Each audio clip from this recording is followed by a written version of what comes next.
Yeah. So the we were just touching on some of your concerns and having to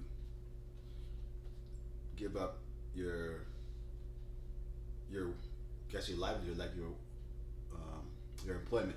Right. So those are things and that you expanded on. So was there anything that you feel that was maybe left out in terms as being a mother and having the concerns with the being a mother of three young boys and one on the spectrum? Yeah, so there's a few things that I wanna tie into that, okay? And I wanna focus on the stigma surrounding a mother who makes being a mother an occupation. Mm. Example, stay-at-home mom, homemaker. We're often characterized as lazy or just not wanting to work.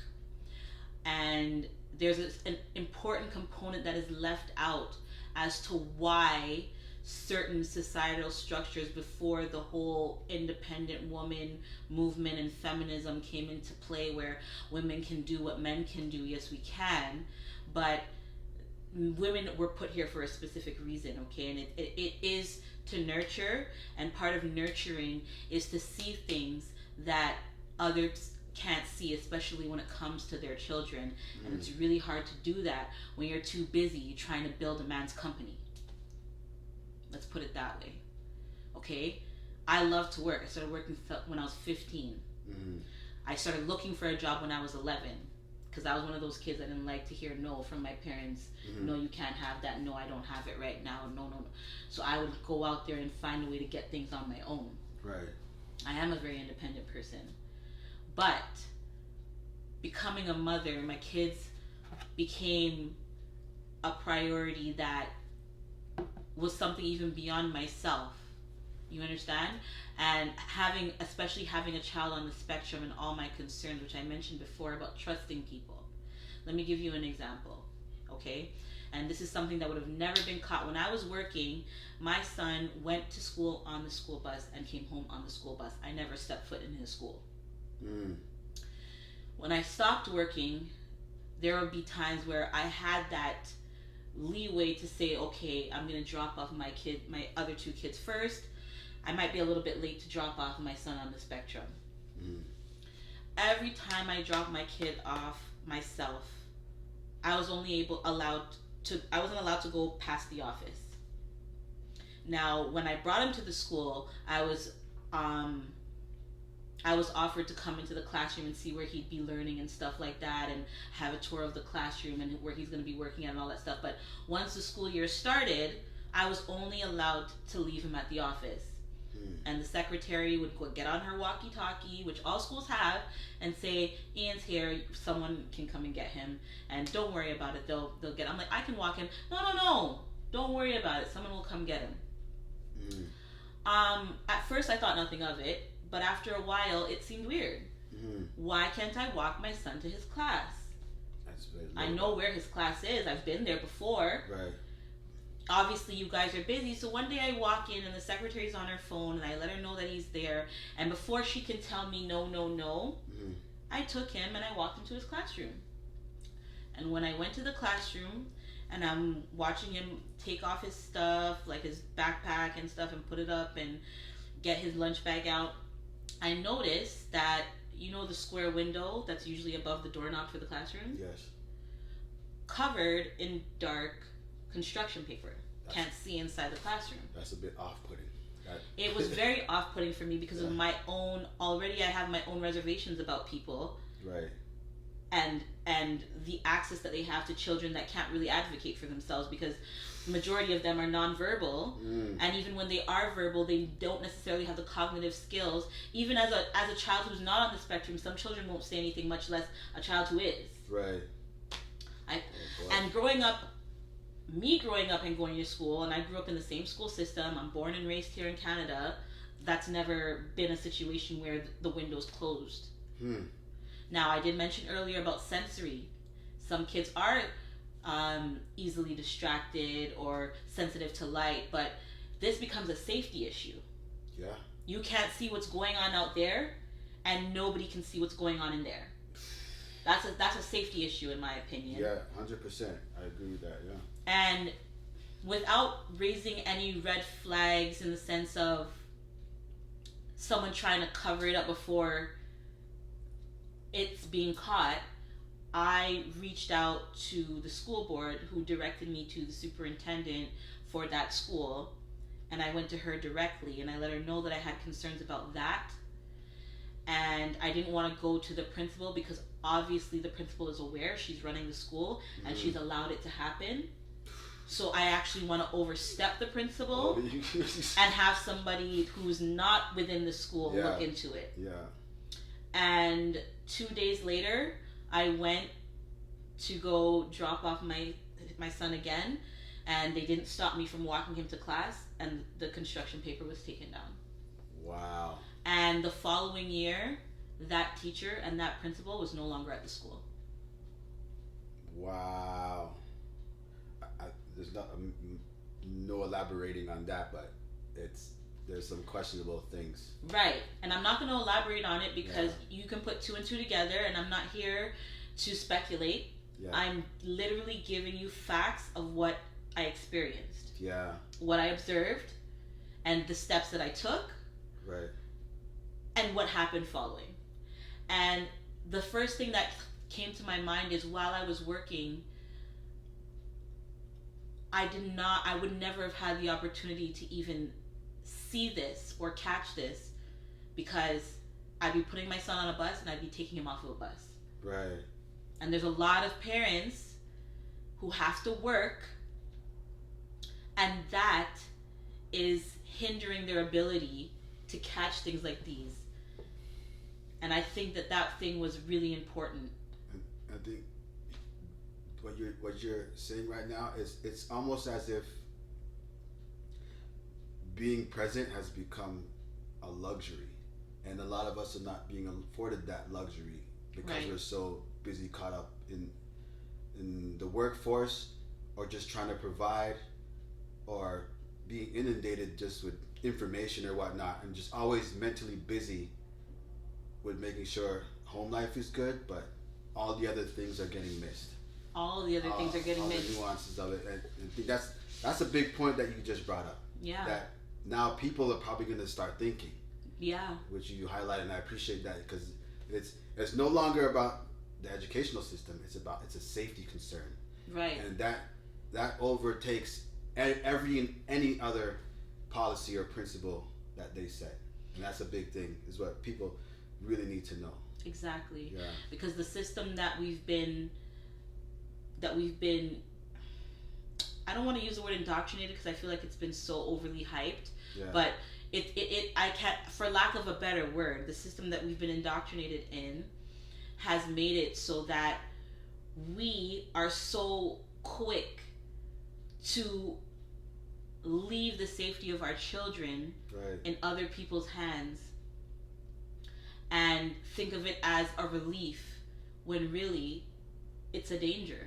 Right. It can be a danger, a potential danger. Because you should always know what's going on. Yeah. And you shouldn't leave it up to them to tell you. Right. Because they'll only tell you what they want to tell you. And if you're not present, how do you know any different than what they're saying? Right? That's a big one. You got put a pin in that. Mark that one. Being present in your child's well-being, just in any system, educational, it could be anything. Any environment. Any environment, but always making sure you have enough time to slow things down and just capture those little things like that. That's not a small thing. That's a big thing. But it's easily overlooked. It's overlooked. Oh, it's no big deal. Yeah. Because you're in a hurry. Right. You gotta go where you gotta be. Exactly.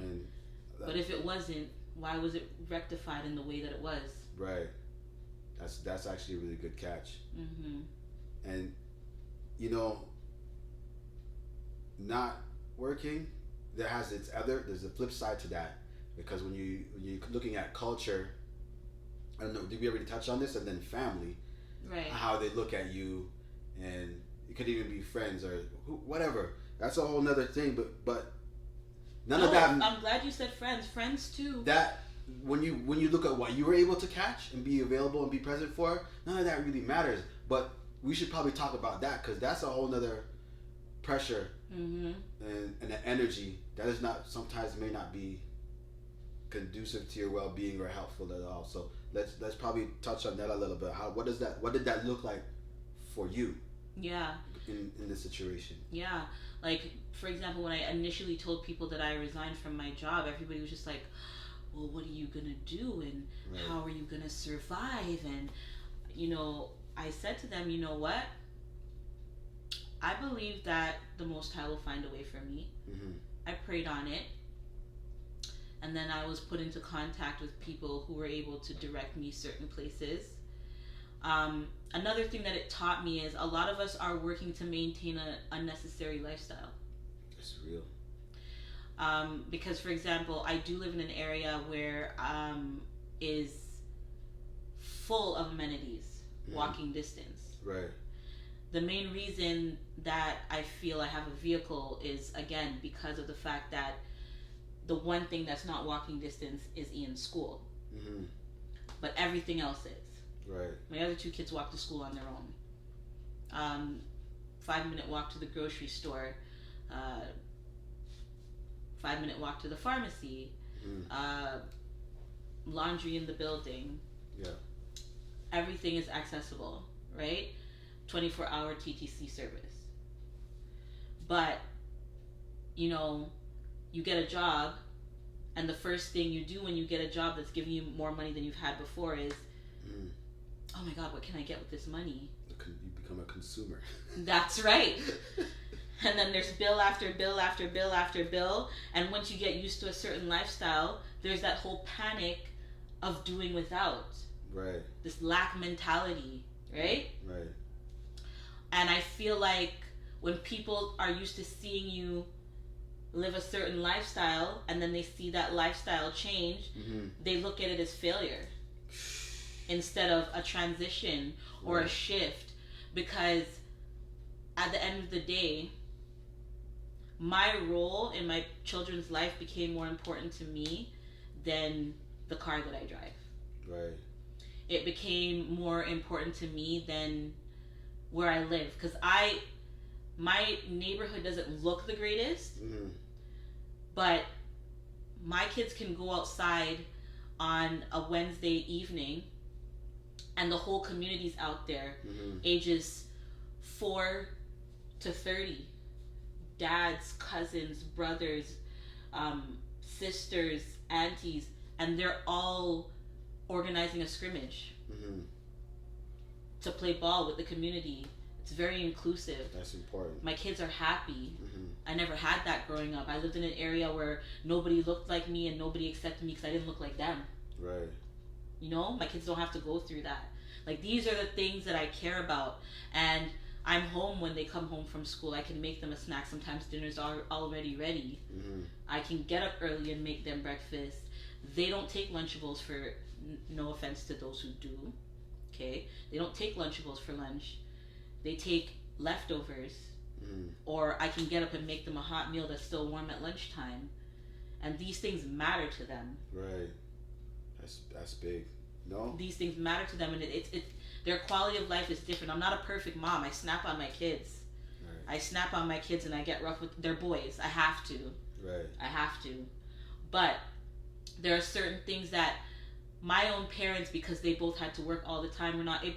I go to my son's track meets. My parents were never able to make that for me. When he was sad and he wanted to cry, I was there to hold him and shield him from his friends so he doesn't get embarrassed. I never had that when I was growing up. Those are big things. You know what I mean? I was able to be like, you know what? I'm going to go to the bank and get you a 20. You and your friends go to the snack bar. If my parents didn't give me that in the morning, I didn't have it. Yeah. You know what I mean? That's big. I'm creating a quality of life for my kids that no amount of video games, nice clothes, nice shoes, no special vehicle. Do you know that my kids, it was an adjustment for them to switch to the brand new car I was driving to the used car that I got from my parents. And I literally had to realize that it was affecting me more than it was affecting them. They just cared that they had a car. Mm-hmm. It was clean. It was comfortable. And that we were all together. Mm-hmm. That's all. I even asked my 10-year-old, and he's like, at least we don't have to walk. Wow. That's a 9-year-old's perspective. And it's a mature way of looking at it. And you know what? And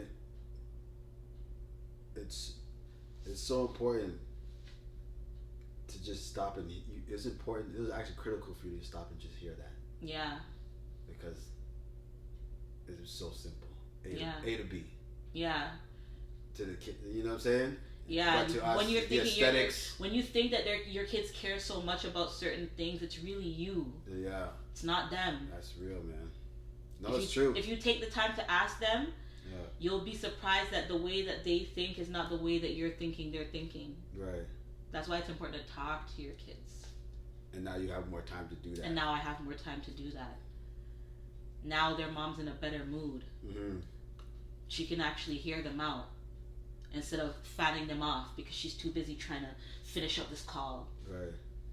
You know what I mean? Or she's too tired from the stressful day of customers getting at her, not having any idea what she's going through.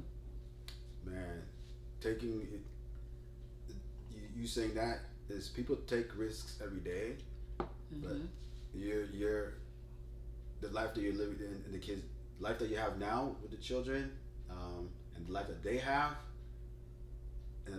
with the mother that you are to them now, is a byproduct of you taking that risk to say, you know what, I can't do this job, and you respectfully parted ways, and now they have what they deserve from a mother in a hustle and bustle society, right? Which is you've given them a blessing in life, because a lot of kids don't have that. That's true. And they're out here trying to figure it out for themselves. Exactly. And then you have that happening, and then society has them, media has them, the system has it. Whether it's law enforcement or whatever, it ends up. Sometimes it goes that way. But yeah. I commend you, and I just want to know that I respect your decision, because people. The thing about taking a risk, it takes a lot of courage. Right.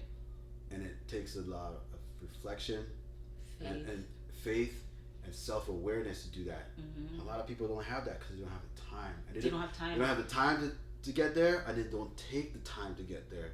Mm-hmm. So what you have done is you've given your children a blessing because you were present in your own mind when you needed to be. And now you're present for them, giving them the love and the nurturing that they need.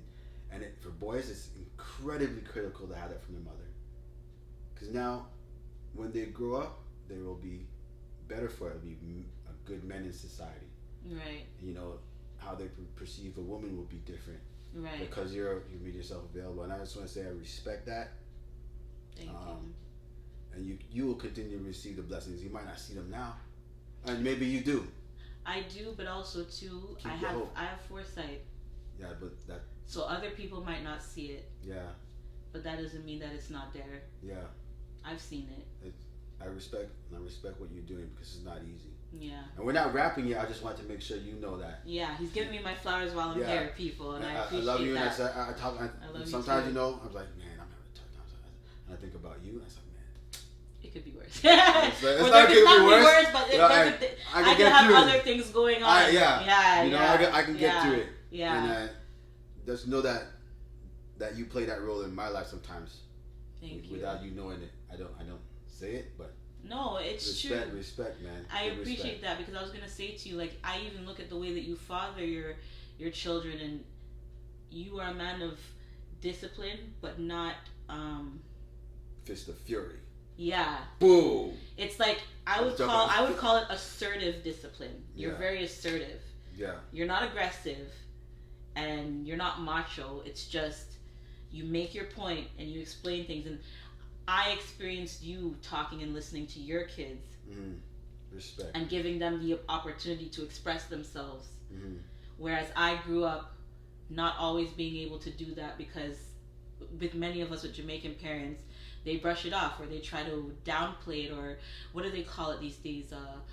Gaslight you? Gaslight. Yeah. They did that a lot, and I catch myself doing it, and also too, my oldest son, checks me on that, and even Ian will check me on that. He'll be like, "Mommy, you're not listening. Yeah. I'm trying to tell you something."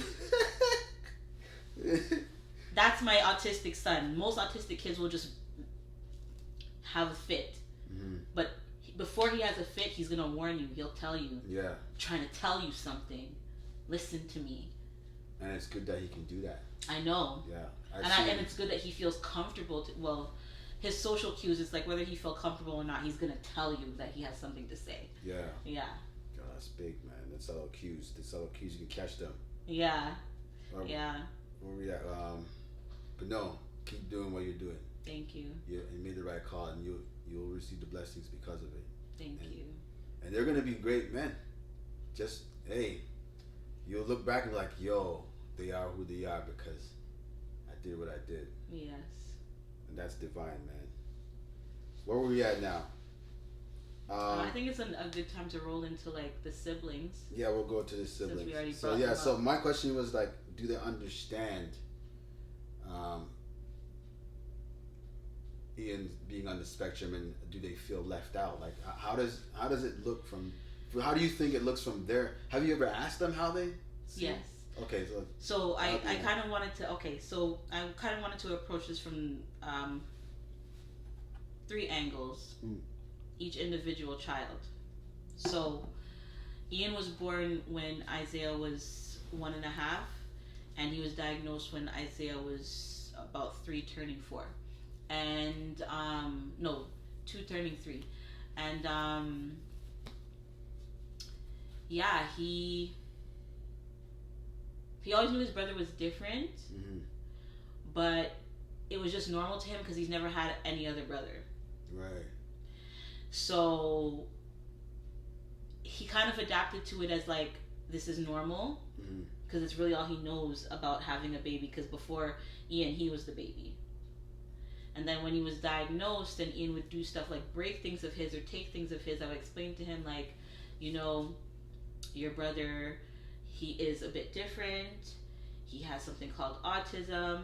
And I'm really glad that I'm kind of glad, and not because it benefits and doesn't, but we live in a time of technology and the internet. So I was able to go on YouTube and find videos for Isaiah to watch that would explain to him in layman's terms or in child terms, like what it is, so that he could have more patience with him, which he did. And then the good thing too is that they're both kind of good at playing on their own and then playing with each other when they want to.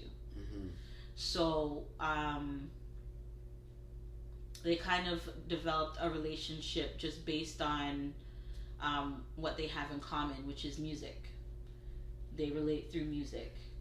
And then in comes Masai, and Masai and Isaiah are very similar, but Masai requires a bit more attention. And we have to explain to Masai, and even Ian adapting to Masai being born. I had to tell him that was his baby while he was in the womb. So when he came out, because the thing is, at 2 years old, which is when Masai was born, Ian was 2. He was still very aggressive, and he would still hit people and think it was a joke, or like he's playing, and I didn't want him to do that to the baby, or like he'll push people or run into people, and I didn't want him to do that to the baby. So I explained to him he has to be gentle. This is your baby. This is how you handle a baby. And the transition was really great. And they all, because they're so close in age, grow up together and kind of go through the similar milestones together. And I always make sure to include Ian in everything. That's another thing I want to bring up, because when it comes to like family support and things like that, he's the first child that's been diagnosed in the family. So it took a lot of adjusting for everybody. And because people are unfamiliar with what it meant, they were hesitant to take on the responsibility to take care of him, because they've witnessed his behavior and not sure what it means and how to manage it. So a lot of the times they'd want to take Isaiah and leave Ian, or take Isaiah and Masai and leave Ian. Wow. And I had to put my foot down and say, Ian's getting older now. I could understand because he took longer to potty train, Not everybody wants to change diapers. I get that, and I don't want everybody and anybody changing diapers either. Right. But once he became potty trained and he's verbal, and I've taken him with his brothers myself, and it's not even like I'm sending them with one adult. It's like multiple adults, but they don't think they know what to do, or they think it might be too much, or they know that he's a flight risk. And I'm like, well, if you cannot take Ian, then you cannot take any of them. And I had to put my foot down on that. Because he did reach a point now where he's noticing his brothers are leaving and he's staying, and he wants to go too. Wow. And you have to understand what that does to a child to feel left out. I'm pretty sure all of us have been there. Whether it's in school, in family, it doesn't matter. It does not feel good. And it makes you feel like there's something wrong with you. And we make it a point for him to understand that there's nothing wrong with you. You're just different. His siblings also help him take accountability for his behavior. That's good. Because a lot of adults or people who are just learning about the spectrum will give him the benefit of the doubt where it's not necessary. Right. Because he is fully aware of what he's doing, but because he's aware of the way that you perceive him, he'll use that and manipulate you. Because he's highly intelligent. He's highly intelligent. Yeah. And he uses your ability to underestimate him to his advantage. He knows how to do that already at this young age. Yeah, hey, Ian, if you ever see this clip, I'm on to you. I'm on to you We're now. all on to you now. Got you figured out, man. Mommy spilled the beans, okay? Oh my goodness. Yeah. So, the accountability. I love the fact that his brothers will hold him accountable. Yes. That's a great thing. Yes. So because they understand. Right. And so other kids around him now, he fits in more because his brothers, let's put it this way, even though his brothers are aware that he's different, they don't allow him to get away with stuff just because of this. They hold him accountable and they treat him how they treat each other. And now, for example, Isaiah's in soccer and he has practice once a week. And his practice is at Gilder, where we grew up. And that's another community similar to the one that I have. And while Isaiah's practicing, there is kids in the community scrimmaging. And Ian, and I love this about him because another stigma is that all kids on the spectrum are antisocial. He's not. He's very social. From him being around his brothers and being around other kids, when he goes to his brother's practice, he will insert himself into their scrimmage. And what I love about the society that we're living in right now is even though he's not playing soccer because he doesn't know how, he's just running back and forth with them on the field. That's good, man. People are able to identify that he's probably autistic. And when I was growing up, I would have been made fun of. I would have been shunned off of the field. Kids would have been complaining to get him off the field. No, they let him run around. And they just run around him and play around him. And the other day when we were leaving, he walked up to every individual. There was probably about 15 of them. Every individual, and said, "All right, bro, I'm leaving." And they're all like, "All right, bro." He's like, "Yeah, all right, bro, I'm leaving. All right, bro." And they're like, he's like, "All right, bro." Literally. And I'm telling you, That's like amazing. from like 6 to like maybe 18, 20 years old. And he bigged up every single one of them, and every single one of them bigged him up and said, "All right, bro, all right, bro." And then he's walking away and he's like, "All right, later, guys, later." And they're like, "All right, bro, later." And they're all like, he's like a big man. Like he's the man of the group. Yeah, he's the man everybody knows. That's crazy, man. That's so cool. And I love that. Oh my gosh, I love it, man. And it's because we've grown him up in a way where we include him. We show him that you are included. You know what I mean? Yeah. You're you are different, but at the same time, you are still You're one of us. Exactly.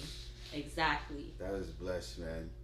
And and that part that you talking about the siblings understanding and being able to, they know how to work with him, and that must be a big help to you.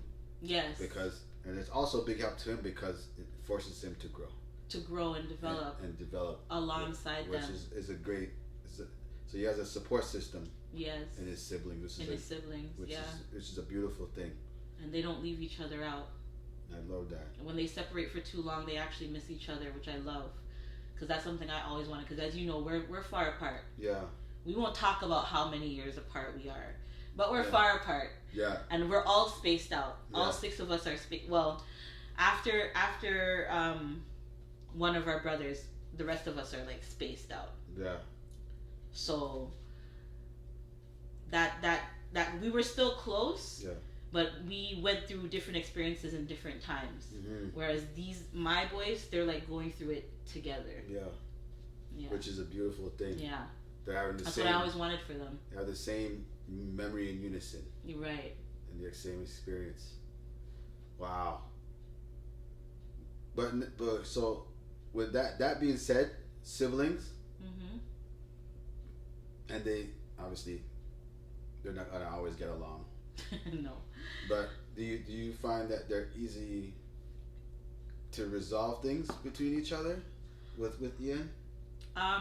What does that look like for them? Okay, so what it looks like is, okay, I'm gonna be honest. Ian can be a bully. Yeah. And y'all hearing this? Okay, carry on. And I think the reason that is because he feels his emotions so intensely. Okay. So when he's happy, he's really happy. When he's angry, he's really angry. And when he's sad, he's really sad. And then on top of that too, he does have a mind of his own. And he doesn't have much patience, which he's working on. Mm. He is working on that. But once he's reached the point of his patience running out, it's kind of hard to de-escalate him, which often happens. So what a conflict between him and his siblings will look like is, okay, for example, he has a specific part of the couch that he likes to sit on. Because they like repetitiveness, they like routine. He's on the spectrum for that. So he has a specific spot on the couch, and if one of his brothers is sitting in his spot and they're playing a game, and now we live in a society where it's online and it's live and we can't pause, and his brother's not getting up out of his spot, in comes the conflict, because you know that's his spot. Right. But I guess you weren't paying attention when you sat down to play your game, and now you don't want to pause it to move because you might. And there's a conflict right there. Right. And there's fighting. Oh boy. There is fighting, but what I love about Isaiah, which is my oldest, he's 10 now, turning 11, is, without me even saying, because he's a natural leader, he takes on the role of diffusing the situation and separating them, because this is mostly happening between Messiah and Ian. And he will step in, and then one of them will run in to my room. But the bottom line is I give them both a chance to speak, or if they're both yelling at me, neither one of them gets to speak until they start talking. And Ian will say his piece, Messiah will say his piece. I make them apologize to each other, and then they just move on from there. In terms of grudges, there's no grudges. I don't know if it's because they're not old enough or it's just not in their nature. Right. But there is no grudges. Within 5 minutes, they're back to playing with each other again. Or, and this is another thing that I love too, is Ian will be upset with Messiah because Messiah doesn't want to play hide and seek. Like, a lot of and it's because they're on the video games, and Ian's not a video game guy. He's music, and educational shows, and drawing. He's obsessed with drawing. That's a new one. For me, no, he always, but he would want someone to draw for him. Now he draws himself. Okay. And then a lot of the times, like, he'll go on YouTube and he'll see a cover for like his favorite song by Popcorn. Yes, he listens to Popcorn or Alkaline or Bob Marley or XXX. Guys, don't judge me, okay? Because this is what he likes. I try to find the censored version, okay? His birthday that just passed. Tell them it was Vibes Cartel theme. I mean, no, not Vibes Cartel. It was Alkaline. Island theme. So it was an island theme with alkaline pictures everywhere that were appropriate. We'll try to include clips, but yeah. Is it a meme? Yeah, it's a meme.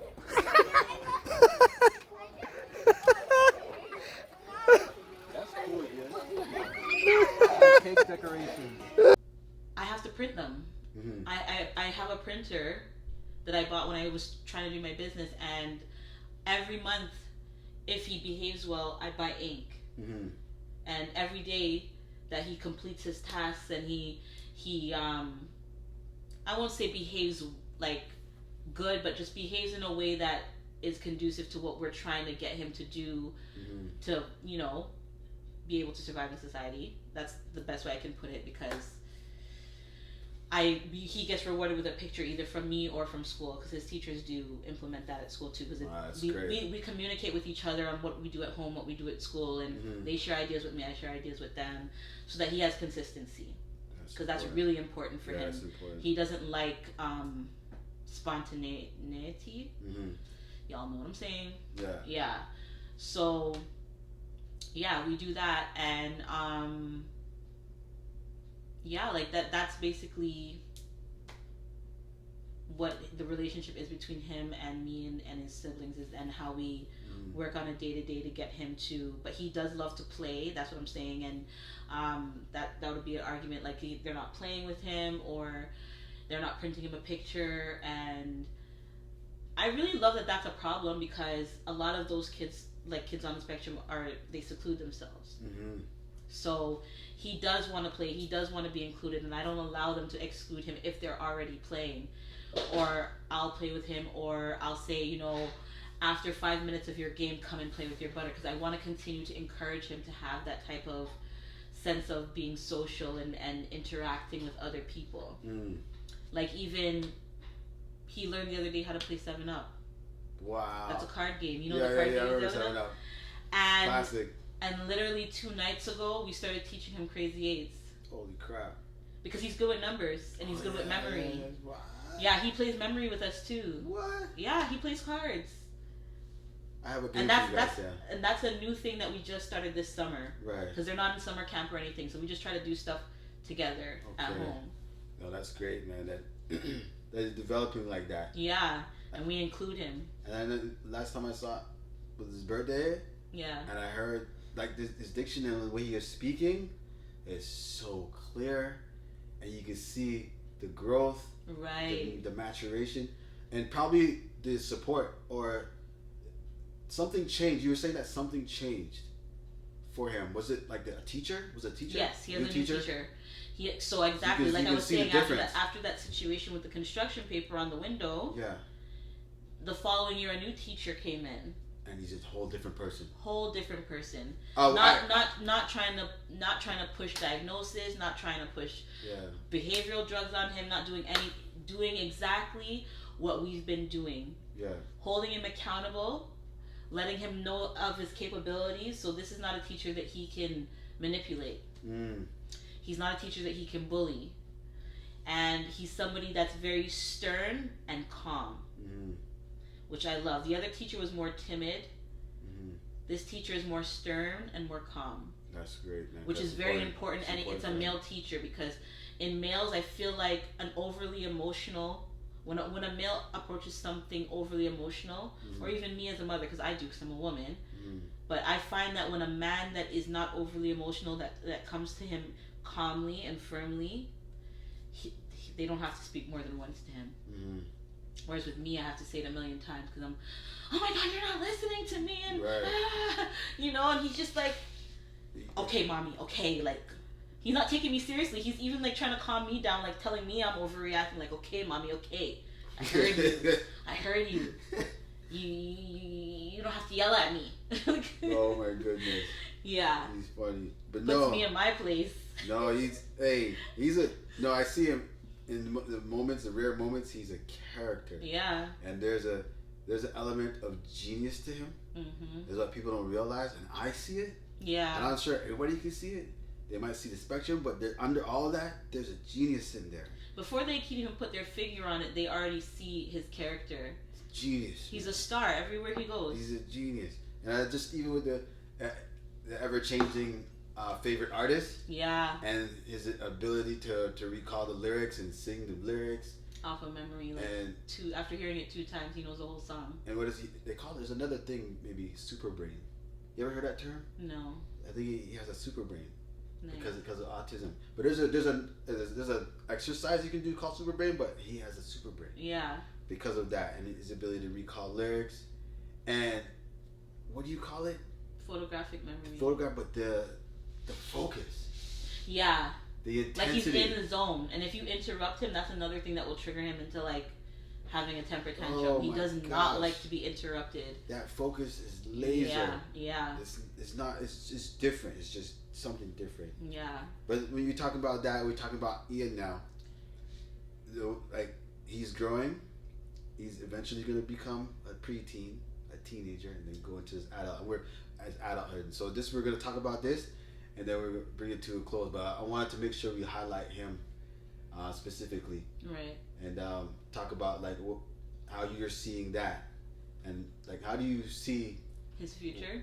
And what it looks like for him from where we are now. I see him being self-sufficient.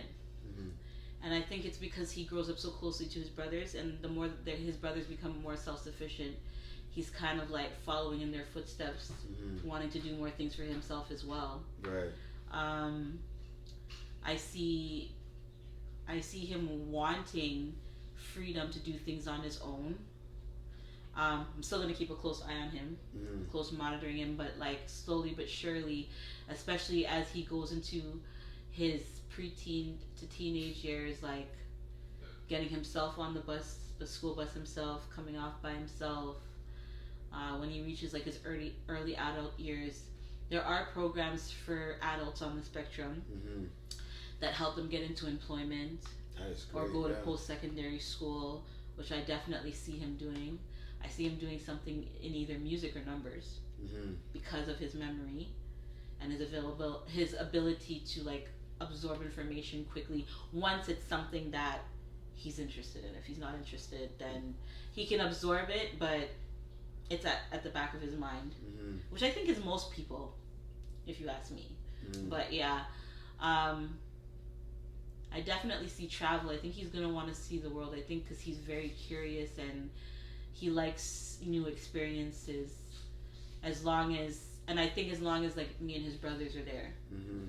Because he does like doing stuff with us. He is a very independent person and likes to do his own little like routine things on his own, but when it comes to like adventures, he enjoys doing that with his family. Like he'll be like, oh, is this person coming, or is this person coming? And he'll ask if like Auntie Rochelle, Nana, like we're about to go to Center Island towards the end of this month, and I'm gonna make sure Mommy comes. I think Auntie Tina's coming, like Rochelle, some of his cousins, because he likes to have surrounded by people, and that's what I love. Like I really love that because that's something that's important to me. He's very social. He's very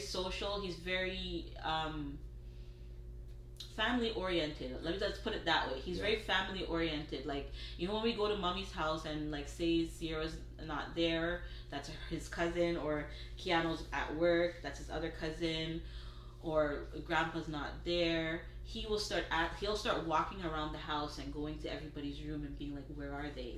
Where are they? Because he's expecting to see them when he comes there. Wow. Like it matters to him that he sees them. Checking in. Yeah. He's like, where are they? They're supposed to be here. Like this is one of the reasons I came. Like, you know? Yeah, so I love that.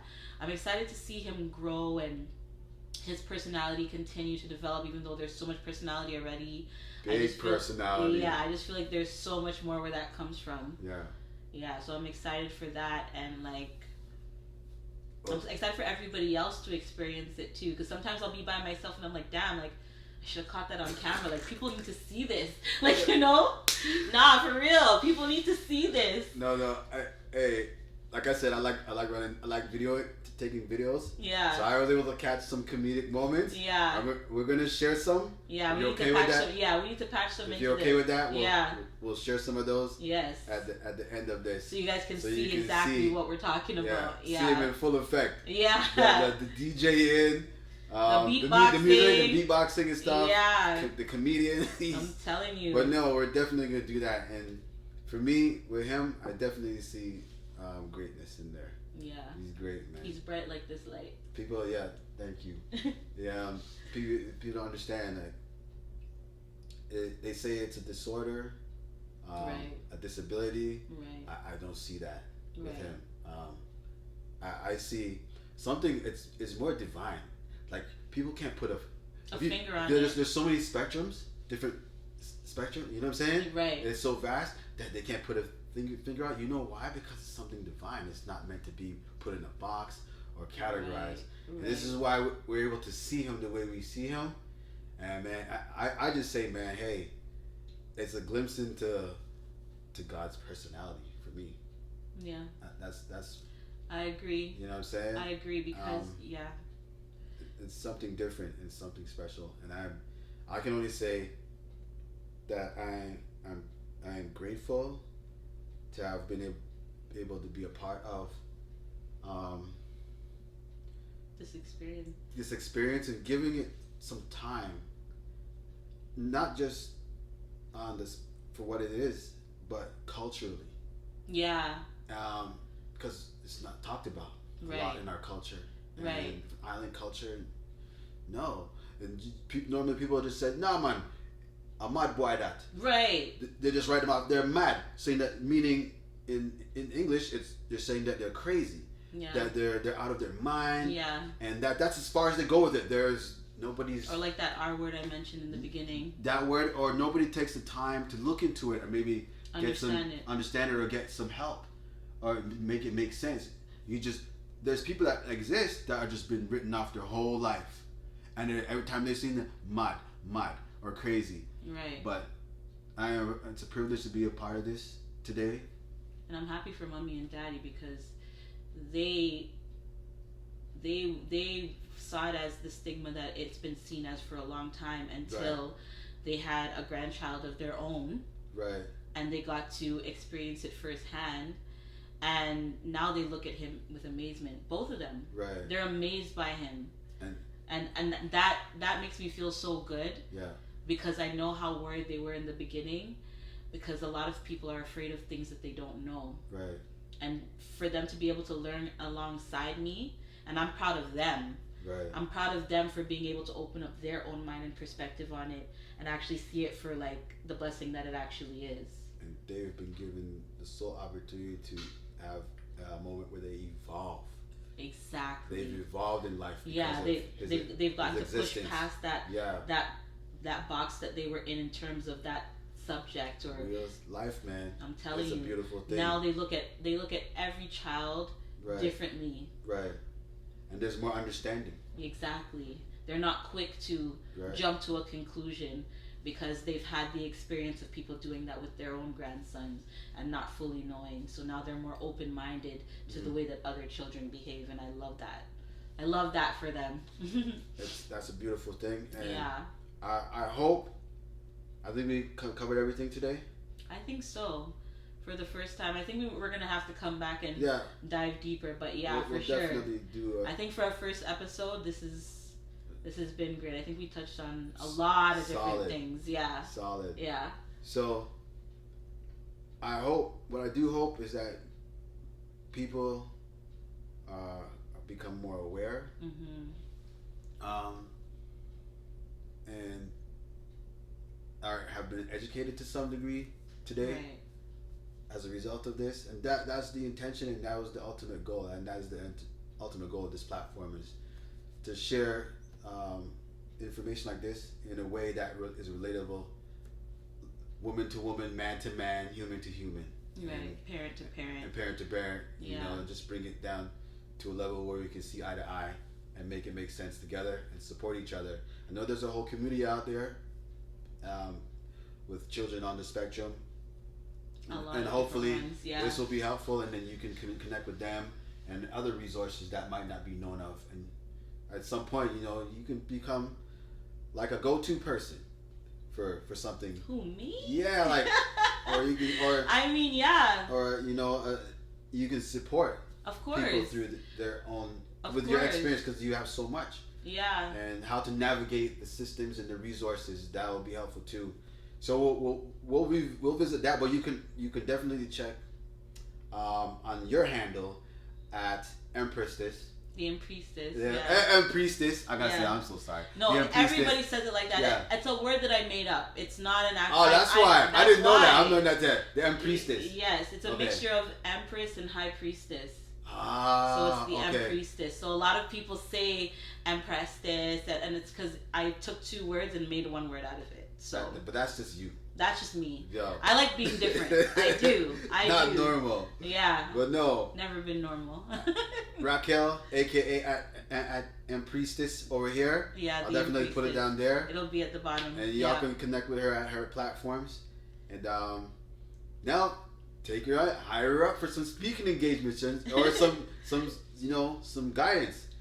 You never know. But no, I want to say, Ian, you're a gift. You are. And you are dearly loved. You are. And you have the world of support. You do. Here. And you have a great mother. Thank you. Who is a soldier, a warrior for you and your brothers. Very much. Right there. Everyone, thank you so much for taking the time to tune in with us on this platform, Into the Dark Infusion. And again, Raquel, thank you so much for being my first guest and allowing me to be, and trusting me enough to be a part of this topic and shedding some light on autism, especially culturally. It's even though he's at the age he is, every day it's still new for me because there's something new to experience with him every time I see him. Exactly. And I'm definitely we're going to show some clips. We're gonna tie them in. Yeah. He's a comedian, a musician, you name it. You name it. A big brother. Yeah. You name it. And he could be a fighter. He's a debater too. Yes. But so many things, but just beautiful, as a whole. And everyone, thank you so much for tuning in. Yes. Stay blessed. Protect your mind and your energy, your well-being, and always be open to new things and to the light. Ashe. So be it. So it is. Namaste and peace out. Bye. Bye. Later.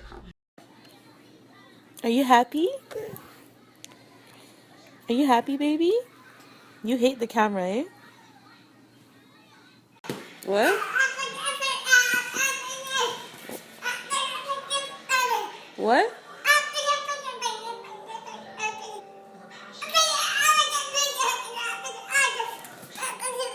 What are you talking about?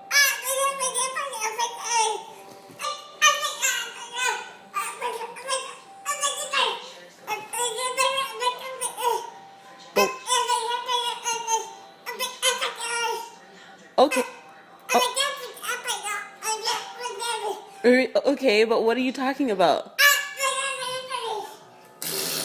Ew, stop that.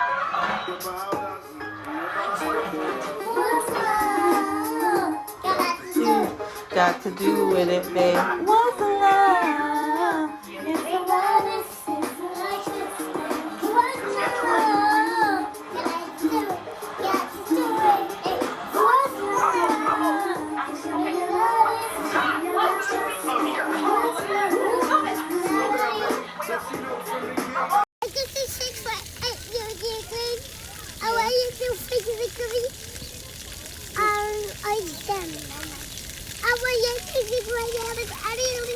I don't feel like that. Oh yeah? Oh yeah, sure. Sure? Okay. Okay, Ian. Hi guys. Hi guys. Oh. Do a mad face. Do a mad face. Oh. Ian, go like this. Is it a meme? Yeah, it's a meme.